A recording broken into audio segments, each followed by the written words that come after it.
Are you done with it? If you're in the mood, we can take it to the moon. Just like a movie scene, table for two. No need to be fed, I want you instead. Halo guys, kembali lagi dengan pembelajaran kita kali ini. Kali ini saya akan mempelajari tentang pemberdayaan masyarakat. Materi yang kita pelajarin adalah 1. Sejarah lokal, 2. Permasalahan sosial budaya. 1. Sejarah lokal. Sultan Nuku pembawa persatu multikuler Maluku dan Papua. Pada tahun 1780, seluruh daerah Maluku dan melibatkan Papua mengalami pergolakan dalam pergantian tahta di kerajaan Tidore. Tokoh yang mempunyai peran sentral adalah Nuku bersama Kamaluddin adiknya. Setelah Sultan Gaziro meninggal pada tahun April 1780, Belanda mempunyai gagasan untuk menjadikan Tidore sebagai salah satu wilayah kekuasaannya. Hati rakyat Kamaluddin dan Nuku yang paling terkemuka. B. Ratu Kaliamat. Ratu Kaliamat ialah putri ketiga dari Sultan Terengga. Nama kecil Ratu Kaliamat adalah Retna Kencana. Gelar Kaliamat diberikan setelah ia menikah dengan Raden Thaib dan memperoleh sebuah tempat bernama Kaliamat yang berada di antara Jepara dan Kudus. Kekacauan di pusat kerajaan Demak timbul setelah wafatnya Sultan Terengga dalam ekspedisi di Penarukan. Ini adalah lukisan Masjid di Warusera, markas Sultan Nuku saat perjuangan melawan Belanda. D. Laksamana Malahayati. Kerajaan Aceh punya sosok laksamana wanita bernama Kaum Malahayati. Keberadaan Kaum Malahayati tidak hanya dikenal di Indonesia tetapi juga literatur barat. Beliau adalah laksamana wanita di dunia modern. Konflik antara Aceh dan Portugis sudah terus berlanjut hingga akhir seperempat abad ke-17 dari abad ke-16. Pada konflik antara Aceh dan Portugis muncul tokoh-tokoh yang mempunyai peran penting untuk mempertaruhkan eksistensi dari kerajaan Aceh. Di antaranya yang paling heroik ialah Kaum Malahayati. Kaum Malahayati hayati oleh warga seperempat dikenal dengan Malahayati atau Hayati.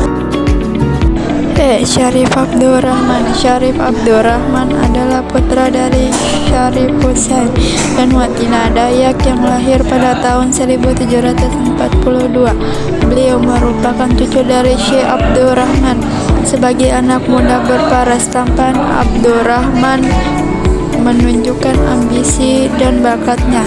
Masa mudanya dihabiskan dengan berpetualang, mulai dari berdagang sampai Banjarmasin hingga merompak kapal asing. Beliau menjadi menantu sultan dengan menikah Ratu Siri Anum dari Banjarmasin, namun ambisinya yang tinggi menyebabkan ia dibenci dan terpaksa kembali ke Papua, Kalimantan Barat. Ini adalah Masjid Jami Pontianak yang juga dikenal sebagai Masjid Syarif Abdurrahman. 2. Permasalahan sosial budaya. Jumlah penduduk yang setiap tahunnya mengalami peningkatan tidak diiringi dengan penambahan luas lahan.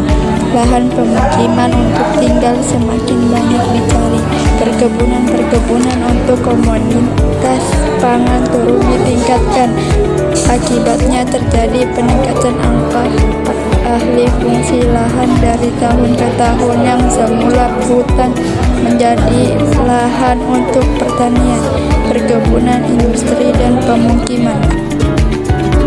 Data populasi penduduk dunia tahun 2017 sampai 2020 berdasarkan tabel di atas. Peningkatan jumlah jumlah penduduk bumi setiap tahunnya berada di atas angka 80 juta jiwa.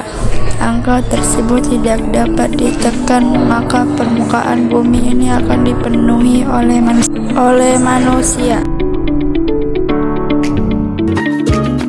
Dengan kecepatan pertumbuhan penduduk saat ini, diperkirakan jumlah penduduk di bumi akan mencapai angka 9,7 miliar jiwa pada tahun 2050. Apa dampaknya? Tentu saja akan terjadi penurunan kualitas lingkungan akibat tingginya tekanan terhadap lingkungan.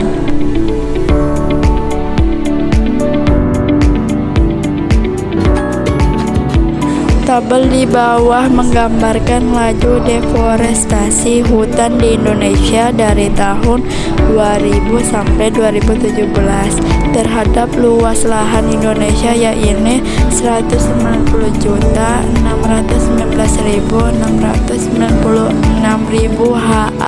Persentase tutupannya hutan alam di Indonesia tahun 2000 sampai 2017.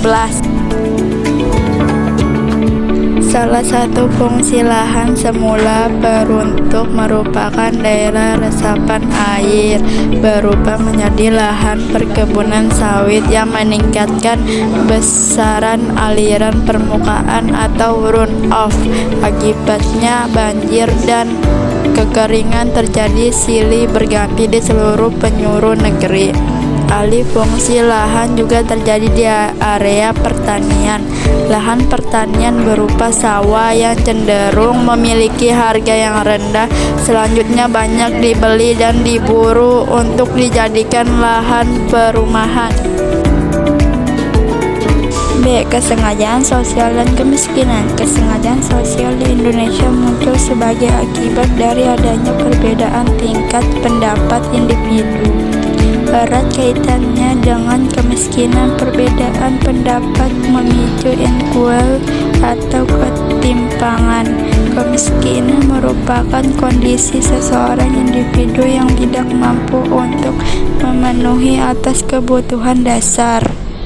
Indikator kemiskinan berbeda-beda, tetapi kemiskinan merupakan masalah global yang ada di sekitar kita.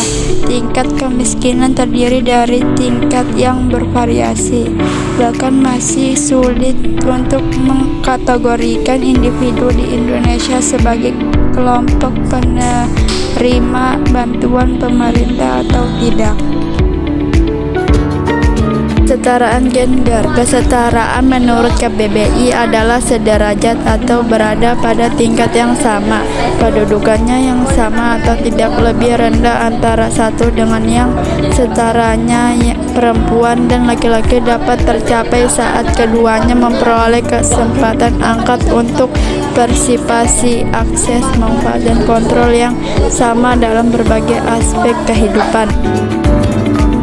D. Kenakalan remaja. 1. Vandalisme. Vandalisme merupakan aksi merusak dan menghancurkan barang berharga atau karya seni lain yang bukan miliknya. Kegiatan ini biasanya dilakukan dengan cara mencoret-coret tembok dan kata-kata atau gambar tanpa izin. 2. Tawuran antara pelajar. Tawuran antara pelajar merupakan permasalahan sosial budaya yang telah menimbulkan banyak korban dan keresahan warga sekitar. Tawuran tidak hanya merugikan nyawa orang lain, ancaman hukuman kurungan dapat dijatuhkan. 3. Penyalahguna narkotika. Narkotika seperti opium dan ganja sejatinya adalah obat untuk menenangkan saraf dan menghilangkan rasa sakit. Obat ini biasa digunakan dalam dunia kedokteran pada pasien dengan gangguan saraf. Selain narkotika, dikenal pula istilah nabzah, singkatan dari narkotika, psikotropika, dan zat aktif.